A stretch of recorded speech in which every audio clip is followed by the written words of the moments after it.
नमस्कार। और आज हम करने जा रहे हैं यूपीएससी टीआरई 3 9 to 10 का सेट नंबर 6। आज हम लोग करेंगे सेट नंबर 6 का। तो चलिए सबसे पहले हम लोग कुछ हिंदी देख लेते हैं। अधर शब्द का अर्थ होता है ऊपरी होठ। अधर शब्द का अर्थ है अंतरिक्ष, पाताल, नीचे का होठ आदि। अधर शब्द का अर्थ ऊपरी होठ नहीं होता है। गगन, फलक, व्योम, शून्य, अर्श आदि ये सब अधर शब्द का पर्यायवाची है। समजोड़ सार, संसार। संसार में व्यंजन संधि है। व्यंजन के साथ व्यंजन या स्वर का मेल होने से जो विकास होता है उसे व्यंजन संधि कहते हैं। संयोग का समजोड़ योग, स्वयंवर का स्वयं जोड़ वर, संरक्षा का समजोड़ रक्षा। लोटा देशज शब्द है। देशज शब्द का अर्थ है देश में जन्मा वह शब्द जो बोल तथा देश की अन्य भाषाओं से गृहीत है, उसे देशज शब्द कहते हैं। नीलाम पुर्तगाली शब्द है। कैंची तुर्की शब्द है। जिंदगी शब्द है विदेशी। जिंदगी फारसी भाषा का शब्द है। कृतधन शुद्ध शब्द है। कृतधन जो किए गए उपकारों को नहीं मानता है। कृतधन जो किए गए उपकारों को नहीं मानता है। यह काम मैं आप कर लूंगा उपरोक्त में आप निजवाचक सर्वनाम है। संज्ञा के आधार स्थान पर जिन शब्दों का प्रयोग किया जाता है उसे सर्वनाम कहते हैं। व्यवहारिक आधार पर सर्वनाम के निम्नलिखित 6 भेद हैं। पुरुषवाचक सर्वनाम, निजवाचक सर्वनाम, प्रश्नवाचक सर्वनाम, संबंधवाचक सर्वनाम, निश्चयवाचक सर्वनाम, अनिश्चयवाचक सर्वनाम। नासिक के व्यंजन, जिन व्यंजनों के उच्चारण में वायु नासिका मार्ग से निकलती है उसे नासिक के व्यंजन कहते हैं। कृष्ण का विलोम शब्द शुक्ल होता है। समाचीन का विलोम शब्द अर्वाचीन। विशाल का विलोम शब्द तुच्छ। पतला का मोटा। नाक पर गुस्सा मुहावरे का अर्थ है तुरंत क्रोध। नाक पर गुस्सा मुहावरे का अर्थ है तुरंत क्रोध। वाक्य में प्रयोग गुस्सा तो उसकी नाक पर रहता है। नाक कट जाना, प्रतिष्ठा नष्ट होना। नाक कट जाना, प्रतिष्ठा नष्ट होना। नाक काटना, बदनाम करना। नाक कट जाना, प्रतिष्ठा नष्ट होना। नाक काटना, बदनाम करना। नाक में दम करना, परेशान करना। नाक तक पानी आना, असहाय हो जाना।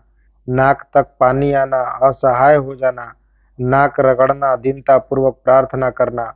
नाक रगड़ना, दीनतापूर्वक प्रार्थना करना। नाक पर सुपारी तोड़ना, बहुत तंग करना। नाक पर सुपारी तोड़ना, बहुत तंग करना। अंगारों पर लौटना मुहावरे का अर्थ है ईर्ष्या में व्यथित होना, कष्ट सहना या दुख सहना। अंगारों पर लौटना मुहावरे का अर्थ है ईर्ष्या में व्यथित होना। वाक्य प्रयोग छोटे भाई की उन्नति देखकर ईर्ष्यालु बड़े भाई स्थिति अंगारों पर लौटने जैसी हो गई। सरल वाक्य रचना की दृष्टि से किए गए भेद के अंतर्गत आता है। रचना के आधार पर वाक्य 3 प्रकार के होते हैं। रचना के आधार पर वाक्य 3 प्रकार के होते हैं। सरल वाक्य, मिश्र वाक्य और संयुक्त वाक्य। साम्राज्ञी का पुल्लिंग शब्द सम्राट। साम्राज्य का अर्थ है एक विशाल राज्य जिसके अधीन अनेक छोटे छोटे राज्य या देश हो। पत्थर का पर्यायवाची नहीं है पसम। पत्थर का पर्यायवाची है प्रस्तर, उपल, पाहन, पाषाण, ओला। कबीर ने ज्ञान का मार्ग प्रशस्त किया। उन्होंने कर्म, सेवा, अहिंसा तथा निर्गुण मार्ग का प्रसार किया। कर्म कांड एवं मूर्ति पूजा का पुरजोर विरोध किया। कबीर ने कर्मकांड एवं मूर्ति पूजा का पुरजोर विरोध किया है। कबीर ने समाज में फैले आचरणहीन ढोंगियों का खुलकर विरोध किया। कबीर ने समाज में फैले आचरणहीन ढोंगियों का खुलकर विरोध किया। भाववाचक और मुझसे हंसा नहीं जाता। भाववाचक क्रिया उसे कहते हैं जिसे यह ज्ञात होता है कि क्रियाओं में न तो कर्ता की प्रधानता होती है न कर्म की, केवल भाव प्रधान है। हम लोग सिनेमा देखने जाएंगे, इस वाक्य में हम लोग पुरुषवाचक सर्वनाम है। हम लोग सिनेमा देखने जाएंगे, इस वाक्य में हम लोग पुरुषवाचक सर्वनाम है। हम लोग पुरुषवाचक सर्वनाम है। बिहार में मुख्यमंत्री सतीश प्रसाद सिन्हा का कार्यकाल सबसे कम दिनों का रहा। सतीश प्रसाद सिंह का कार्यकाल 28 जनवरी 1968 से 1 फरवरी 1968 तक रहा, मात्र 5 दिन के लिए। बिहार में सबसे कम समय तक मुख्यमंत्री के पद पर कौन रहे? सतीश प्रसाद सिंह। यह 28 जनवरी 1968 से 1 फरवरी 1968 तक रहे। सतीश प्रसाद सिंह भारत में सबसे कम उम्र के मुख्यमंत्रियों में से एक है। 32 वर्ष में मुख्यमंत्री बनने के समय इनका उम्र 32 साल का था। मुख्यमंत्री बनने के समय इनका उम्र 32 साल का था। सतीश प्रसाद सिंह 27 जनवरी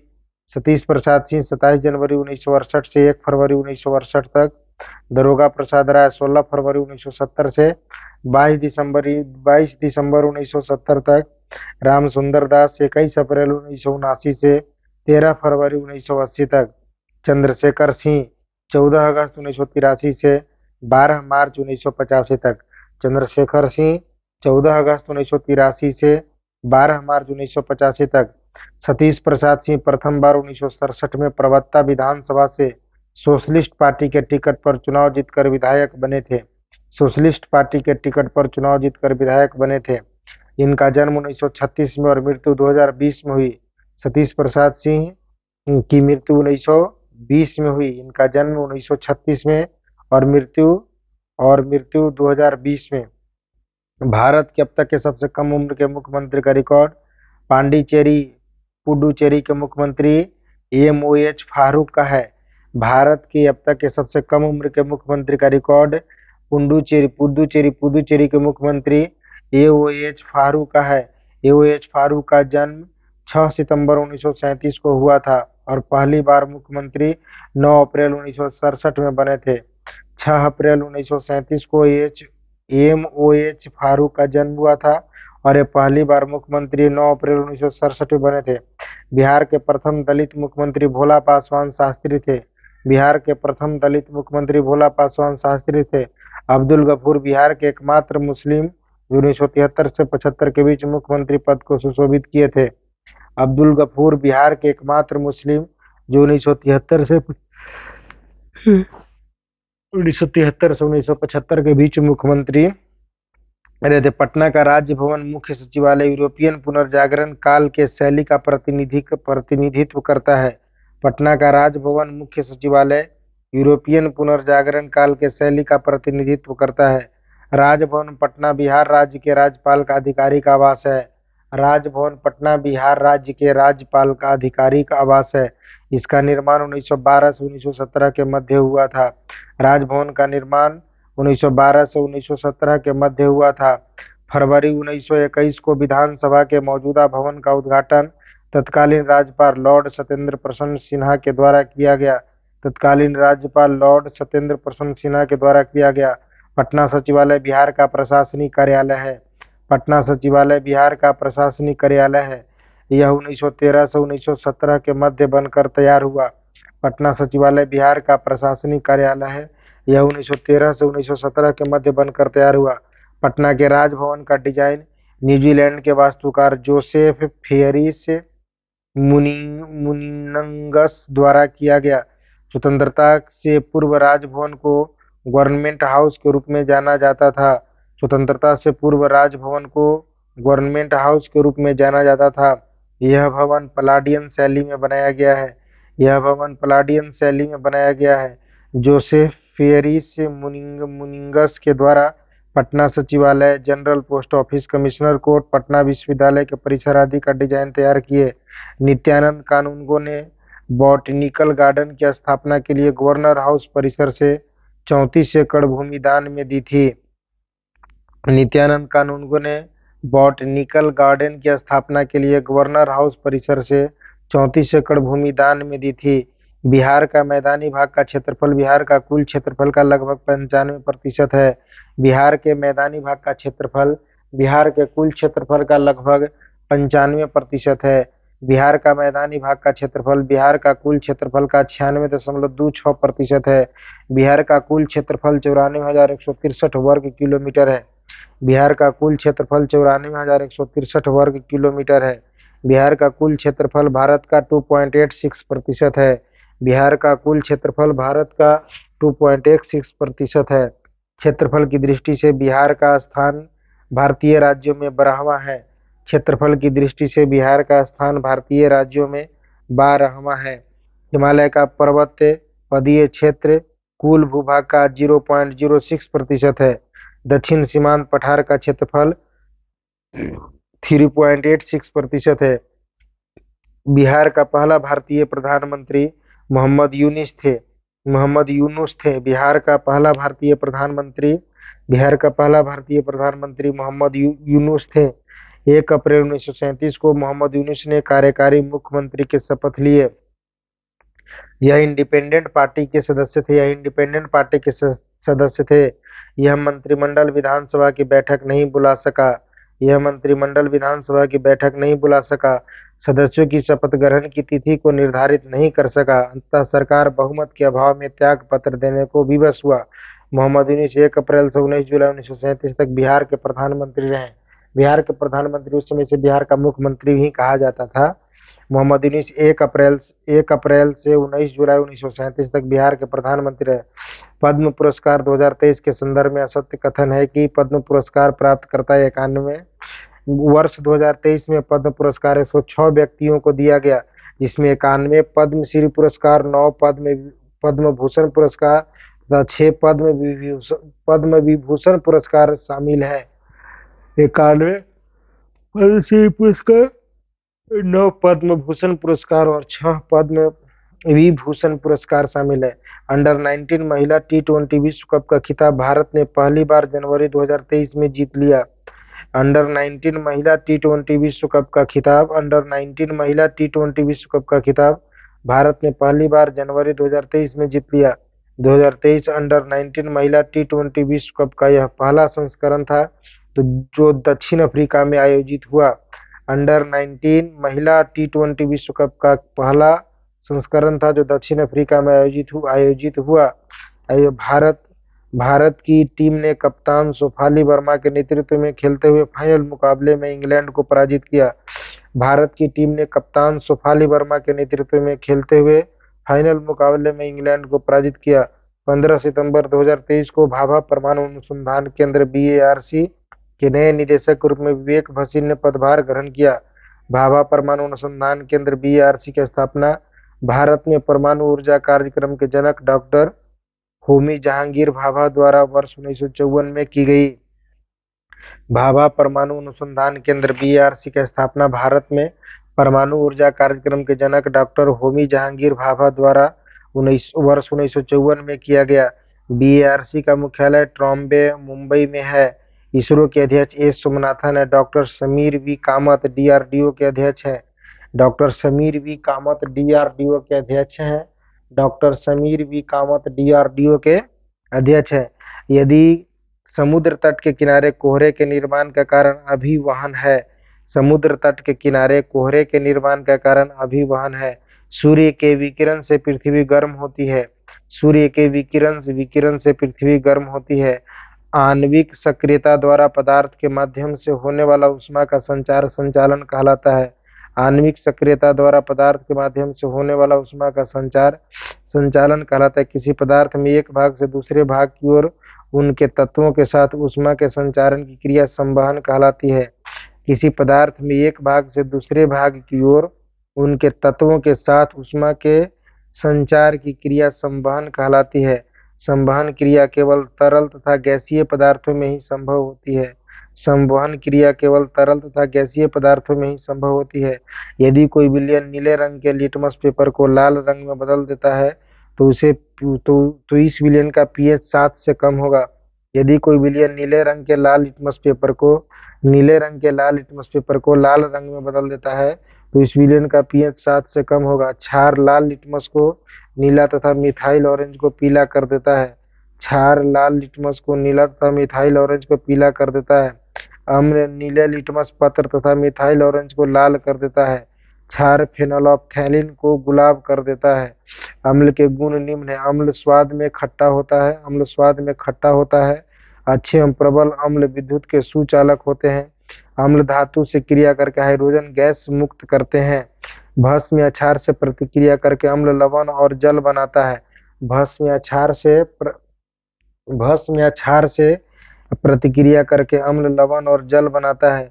बिना केंद्रक एवं कोशिकांगों वाले जीव के वर्ग प्रोटिस्टा एवं आर्किया बैक्टीरिया में आते हैं। साइनोबैक्टीरिया तथा आर्किया बैक्टीरिया जगत मोनेरा से संबंधित है। ये दोनों ही कैरियोटिक हैं। प्रोकैरियोटिक वे जीव होते हैं जिनमें सुस्पष्ट केंद्रक तथा सुसंगठित कोशिकांगों का अभाव होता है। इसका कारण आंतरिक कलाओं का अनुपस्थित होता है। प्रोटिस्टा एक कोशिकीय यूकैरियोटिक जीवों का जगत है जो ऊतक निर्माण नहीं करते हैं। फंजाई यूकैरियोटिक सूक्ष्म जीवों का समूह है जिनमें हरित लवक का अभाव होता है, जो प्रकाश संश्लेषण की प्रक्रिया द्वारा अपने भोजन के निर्माण में असमर्थ होते हैं। मृत कोशी पोषण में जीव अपना भोजन मृत एवं क्षयकारी पदार्थ से प्राप्त करते हैं। वह विधि जिसमें जीव पोषक तत्वों को ग्रहण कर उनका शारीरिक उपयोग वृद्धि के लिए करते हैं वह पोषण कहलाता है। वह विधि जिसमें जीव अपना भोजन स्वयं संश्लेषित करते हैं स्वपोषण कहलाता है। वह विधि जिसमें जीव अपना भोजन स्वयं संश्लेषित करते हैं स्वपोषण कहलाता है। वह विधि जिसमें जीव अपना भोजन के लिए दूसरे जीवों पर निर्भर कर रहते हैं परपोषण कहलाता है। परजीवी पोषण में जीव दूसरे जीव के संपर्क में स्थानीय या अस्थायी रूप से रहकर अपना भोजन प्राप्त करते हैं। वह पोषण जिसमें प्राणी अपना भोजन ठोस या तरल तरल जंतुओं के भोजन ग्रहण करने की विधि द्वारा ग्रहण करते हैं प्राणी संपोषण कहलाता है। वह पोषण जिसमें प्राणी अपना भोजन ठोस या तरल के रूप में जंतुओं के भोजन ग्रहण करने के लिए विधि द्वारा ग्रहण करते हैं। किसी वेग पर किसी वेग पर चलती हुई ट्रेन से एक व्यक्ति प्लेटफॉर्म पर एक गेंद को गिराता है तो प्लेटफॉर्म पर खड़े प्रेक्षक द्वारा देखा गया गेंद का मार्ग एक परवलय होगा। यदि ट्रेन से गेंद को बाहर फेंका जाता है तो ट्रेन में खड़े व्यक्ति द्वारा इसका पथ सरल रेखा दिखेगा। यदि ट्रेन में कोई गेंद प्रेक्षक ऊपर फेंकता है तो तीन प्रमुख बात: ट्रेन से एक समान वेग में होने पर गेंद प्रेक्षक के हाथ में गिरेगा, ट्रेन के त्वरित गति होने पर गेंद प्रेक्षक के पीछे गिरेगा, ट्रेन के मंदित गति में होने पर गेंद प्रेक्षक के आगे गिरेगा। समरूप वेग में यदि गति का परिमाण एवं दिशा दोनों नियत रहता है, असमान वेग में गति का परिमाण तथा दिशा दोनों परिवर्तित होता है। एड्रेनालाइन के स्राव के कारण हृदय के धड़कन एवं श्वसन दर में एक साथ वृद्धि होती है। थायरॉक्सिन को मेटाबॉलिज्म नियंत्रक हार्मोन कहते हैं। एल्डोस्टेरोन लवण प्रतिरोधक हार्मोन होता है। एंड्रोजेंस पर नर हार्मोन प्रकार का हार्मोन है। प्रोजेस्टेरोन एवं रिलैक्सिन कार्प्स ल्यूटियस में स्रावित होने वाला हार्मोन है। शरीर को रासायनिक सुरक्षा एड्रिनल ग्रंथि प्रदान करती है। एड्रिनल हार्मोन को लड़े या उड़ो अथवा संघर्ष या पलायन वाला हार्मोन कहा जाता है। एड्रिनल हार्मोन को लड़े या उड़ो अथवा संघर्ष या पलायन वाला हार्मोन कहा जाता है। रुधिर में कैल्शियम की मात्रा को पैथाराइरोइड से स्रावित हार्मोन नियंत्रित करता है। एस्ट्रोजेन मादा लिंगी हार्मोन है, इसका स्रावन तरुणावस्था में आरंभ होता है। एस्ट्रोजेन मादा लिंगी हार्मोन है, इसका स्रावन तरुणावस्था में आरंभ होता है। एस्ट्रोजेन मादा लिंगी हार्मोन है, इसका स्रावन तरुणावस्था में आरंभ होता है। रुधिर में कैल्शियम की मात्रा को पैथाराइड से स्रावित हार्मोन नियंत्रित करता है। लोथल स्थल पर हड़प्पा सभ्यता के अवशेषों की खोज एस.आर. राव ने की थी। लोथल स्थल पर हड़प्पा सभ्यता के अवशेषों की खोज एस. राव ने की थी। लोथल भोगवा नदी के पास स्थित है। लोथल एवं सुतकोतदा सिंधु सभ्यता का बंदरगाह था। लोथल नगर योजना तथा अन्य भौतिक वस्तुओं के आधार पर एक लघु हड़प्पा या लघु मोहनजोदड़ो नगर प्रतीत होता है। लोथल की सबसे प्रमुख विशेषता जहाजों की गोदी बनवाली स्थल के उत्खननकर्ता रविंदर सिंह बिष्ट है। बनवाली स्थल के उत्खननकर्ता रविंदर सिंह बिष्ट है। हड़प्पा स्थल के खोजकर्ता दयाराम साहनी। मोहनजोदड़ो स्थल के खोजकर्ता राखल दास बनर्जी हैं। खान अब्दुल गफ्फार खान उत्तर पश्चिम सीमांत प्रांत क्षेत्र के पश्तून पठान नेता थे। खान अब्दुल गफ्फार खान उत्तर पश्चिम सीमांत प्रांत क्षेत्र के पश्तून पठान नेता थे। खान अब्दुल गफ्फार खान को सरहदी गांधी, बादशाह खान, बच्चा खान के नाम से भी जाना जाता है। खान अब्दुल गफ्फार खान को सरहदी गांधी बादशाह खान बच्चा खान नाम से भी जाना जाता है।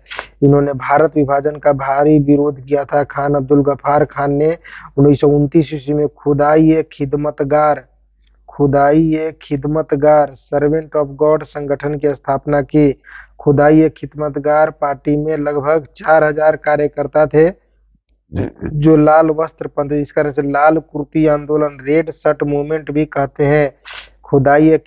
खिदमतगार पार्टी में लगभग 4000 कार्यकर्ता थे जो लाल वस्त्र पहनते थे, इस कारण इसे लाल कुर्ती आंदोलन, रेड शर्ट मूवमेंट भी कहते हैं। खान अब्दुल गफ्फार खान को भारत सरकार ने 1987 में भारत रत्न से सम्मानित किया। खान अब्दुल गफ्फार खान को भारत सरकार ने 1987 में भारत रत्न से सम्मानित किया। लखनऊ संधि पर 1916 में हस्ताक्षर किए गए थे। लखनऊ संधि पर 1916 में हस्ताक्षर किए गए थे।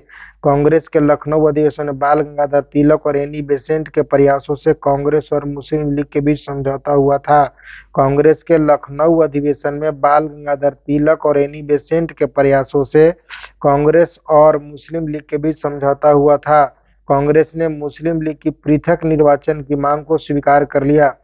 कांग्रेस ने मुस्लिम लीग की पृथक निर्वाचन की मांग को स्वीकार कर लिया। लखनऊ अधिवेशन में गरम दल तथा नरम दल पुनः एक हो गए। लखनऊ अधिवेशन में गरम दल तथा नरम दल पुनः एक हो गए। तिलक ने कहा था, स्वराज मेरा जन्मसिद्ध अधिकार है, मैं इसे लेकर रहूंगा। स्वराज मेरा जन्मसिद्ध अधिकार है, मैं इसे लेकर रहूंगा, तिलक ने कहा था। लखनऊ अधिवेशन को लखनऊ पैक्ट या लखनऊ समझौता तथा कांग्रेस लीग पैक्ट भी कहा जाता है। लखनऊ अधिवेशन को लखनऊ पैक्ट, लखनऊ समझौता तथा कांग्रेस लीग पैक्ट भी कहा जाता है। लखनऊ कांग्रेस अधिवेशन की अध्यक्षता अंबिका चरण मजूमदार ने किया था। लखनऊ कांग्रेस अधिवेशन की अध्यक्षता अंबिका चरण मजूमदार ने किया था।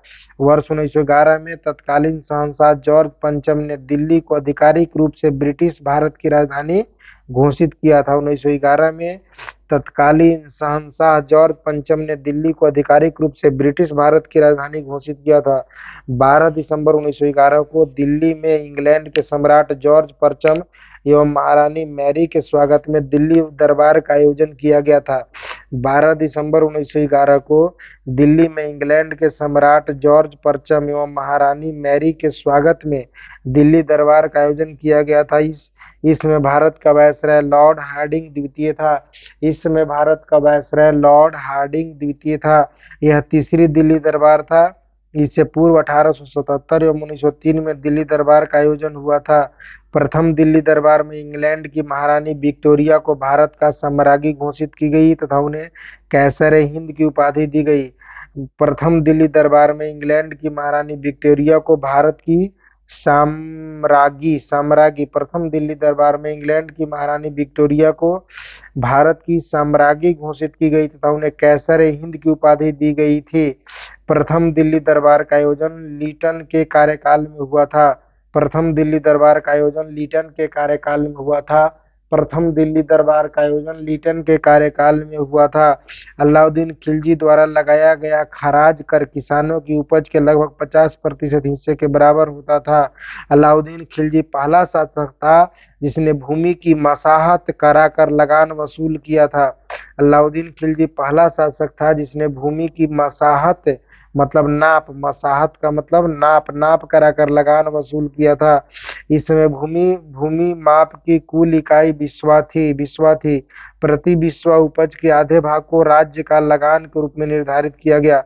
अलाउद्दीन खिलजी ने 2 नवीन कर, घराई और चराई कर भी लगाया था। अलाउद्दीन खिलजी ने 2 नवीन कर, घराई और चराई कर भी लगाया था। अश्वघोष राजा कनिष्क के दरबारी कवि थे। अश्वघोष ने बुधचरित्र, सूत्रालंकार, सौंदर्यानंद आदि नामक ग्रंथों की रचना की थी। अश्वघोष ने बुधचरित्र, सूत्रालंकार, सौंदर्यानंद आदि नामक ग्रंथों की रचना की थी। कनिष्क के संरक्षण में चतुर्थ बौद्ध संगीति का आयोजन किया गया था। जिसके अध्यक्ष वसुमित्र तथा उपाध्यक्ष अश्वघोष थे। चतुर्थ बौद्ध संगीति कश्मीर के कुंडल वन में प्रथम शताब्दी ईस्वी सन में आयोजित की गई थी। इस परिषद ने बौद्ध धर्म को दो संप्रदाय महायान तथा हीनयान में विभाजित किया। कनिष्क के दरबार में वसुमित्र, अश्वघोष, पार्श्व, नागार्जुन एवं चरक चिकित्सक रहते थे। भारत में साइमन कमीशन के आगमन से पूर्व काकोरी षड्यंत्र की घटना घटी थी। साइमन कमीशन से आगमन के पूर्व 9 अगस्त 1925 को सहारनपुर से लखनऊ जा रही 8 डाउन ट्रेन से रेल विभाग का खजाना काकोरी नामक स्थान पर लूट लिया। इसे ही काकोरी कांड कहा जाता है। 9 अगस्त 1925 को हाल ही में उत्तर प्रदेश सरकार ने काकोरी कांड का नाम बदलकर काकोरी ट्रेन एक्शन कर दिया है। काकोरी कांड का नाम बदलकर काकोरी ट्रेन एक्शन कर दिया है। सरकारी खजाना लूटने का विचार राम प्रसाद बिस्मिल का था। सरकारी खजाना लूटने का विचार राम प्रसाद बिस्मिल का था। इस घटना के अंजाम स्वरूप स्वतंत्रता सेनानी राम प्रसाद बिस्मिल, अशफाकुल्ला खान, राजेंद्र लाहिड़ी और रोशन सिंह को फांसी की सजा दी गई। साइमन कमीशन 3 फरवरी 1928 को भारत आया। साइमन कमीशन 3 फरवरी 1928 को भारत आया। 5 मार्च 1931 को गांधी इरविन समझौता हुआ। 5 मार्च 1931 को गांधी इरविन समझौता हुआ। प्रथम गोलमेज सम्मेलन 12 नवंबर 1930 से 19 जनवरी 1931 के बीच आयोजित हुआ था। भारत छोड़ो आंदोलन की शुरुआत 9 अगस्त 1942 को हुई। भारत छोड़ो आंदोलन की शुरुआत 9 अगस्त 1942 को हुई। द्वितीय विश्व युद्ध में अपने पक्ष में पूर्ण भारतीय सहयोग प्राप्त करने के लिए ब्रिटिश सरकार ने भारत में क्रिप्स मिशन शुरू किया गया था। द्वितीय विश्व युद्ध में अपने पक्ष में पूर्ण भारतीय सहयोग प्राप्त करने के लिए ब्रिटिश सरकार ने भारत में क्रिप्स मिशन शुरू किया गया था। क्रिप्स मिशन शुरू किया गया था। ब्रिटिश प्रधानमंत्री ने मार्च 1942 ईस्वी में क्रिप्स मिशन की घोषणा की। 23 मार्च 1942 ईस्वी को क्रिप्स मिशन भारत पहुंचा। 23 मार्च 1942 ईस्वी को क्रिप्स मिशन भारत पहुंचा। क्रिप्स प्रस्ताव में कहा गया था कि डोमिनियन राज्य के दर्जे के साथ एक भारतीय संघ की स्थापना की जाएगी। डोमिनियन राज्य के दर्जे के साथ एक भारतीय संघ की स्थापना की जाएगी। भारत के लिए अधिकार सुनिश्चित किया गया कि उसे राष्ट्रमंडल से पृथक होने का अधिकार होगा। भारत के लिए यह अधिकार सुनिश्चित किया गया कि उसे राष्ट्रमंडल से पृथक होने का अधिकार होगा। संविधान निर्मात्री सभा के गठन हेतु एक ठोस योजना बनाई जाएगी। प्रांतों को अपना पृथक संविधान बनाने का विकल्प दिया गया। यदि वह भारत के संविधान से सहमत न हो तो क्रिप्स मिशन द्वारा देशी रियासतों के लिए निर्वाचन के स्थान पर मनोनयन की व्यवस्था की गई। महात्मा गांधी ने क्रिप्स प्रस्ताव को दिवालिया होने वाले बैंकों का उत्तर दिनांकित चेक कहा था। दिवालिया होने वाले बैंकों उत्तर दिनांकित चेक कहा था। दार सिकोह अंततः उत्तराधिकारी के युद्ध सामूगढ़ की लड़ाई में औरंगजेब से हार गया। दारा सिकोह अंततः उत्तराधिकारी का युद्ध सामूगढ़ की लड़ाई में औरंगजेब से हार गया।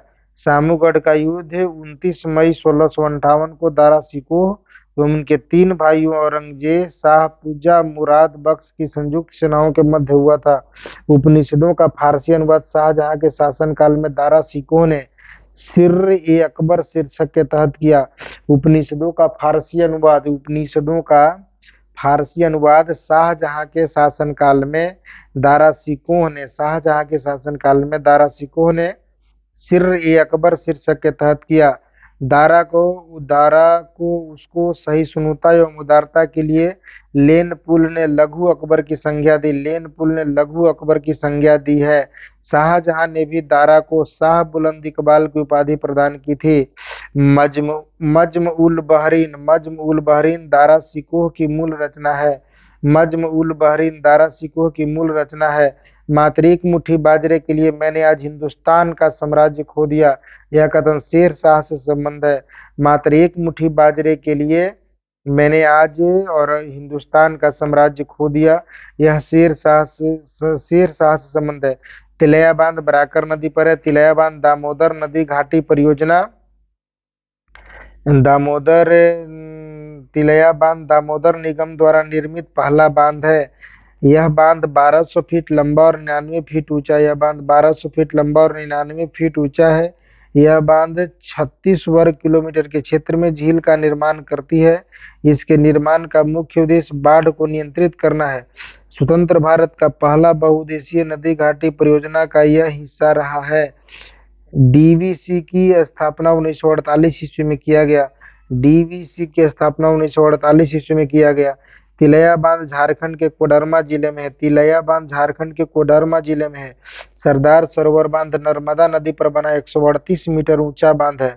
सरदार सरोवर बांध नर्मदा नदी पर बना है। यह 138 मीटर ऊंचा बांध है। गांधी सागर बांध चंबल नदी पर मध्य प्रदेश में स्थित है। गांधी सागर बांध चंबल नदी पर मध्य प्रदेश में स्थित है।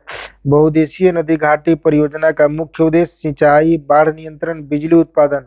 बहुउद्देशीय नदी घाटी परियोजना का मुख्य उद्देश्य सिंचाई, बाढ़ नियंत्रण, बिजली उत्पादन। कोसी बहुउद्देशीय नदी घाटी परियोजना भारत नेपाल सरकार की संयुक्त परियोजना है। कोसी बहुउद्देशीय नदी घाटी परियोजना भारत नेपाल सरकार की संयुक्त परियोजना है। कोसी बहुउद्देशीय नदी घाटी परियोजना का मुख्य उद्देश्य बाढ़ का नियंत्रित करना है। भारत का सबसे ऊंचा बांध टिहरी बांध है। भारत का सबसे ऊंचा बांध टिहरी बांध है। भारत का दूसरा सबसे ऊंचा बांध भाखड़ा नांगल बांध है, जिसकी ऊंचाई 226 मीटर है। संसद के दोनों सदनों की संयुक्त बैठक की अध्यक्षता लोकसभा अध्यक्ष करता है। संविधान के अनुच्छेद 108 में संसद के संयुक्त अधिवेशन की व्यवस्था है।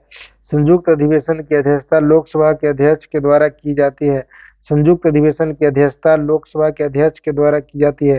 संयुक्त बैठक की समस्त कार्यवाही लोकसभा के प्रक्रिया के अनुसार होती है। संयुक्त बैठक की समस्त कार्यवाही लोकसभा के प्रक्रिया के अनुसार होती है। भारत के उपराष्ट्रपति राज्यसभा के पदेन सभापति होते हैं। भारत के उपराष्ट्रपति राज्यसभा के पदेन सभापति होते हैं। जब राज्यसभा के सभापति या उपसभापति को पद से हटाने का संकल्प विचाराधीन हो तो यह पीठासीन नहीं होगा। अनुच्छेद 92 के अंदर मंत्रिपरिषद राज्यसभा के प्रति उत्तरदायी नहीं होती है।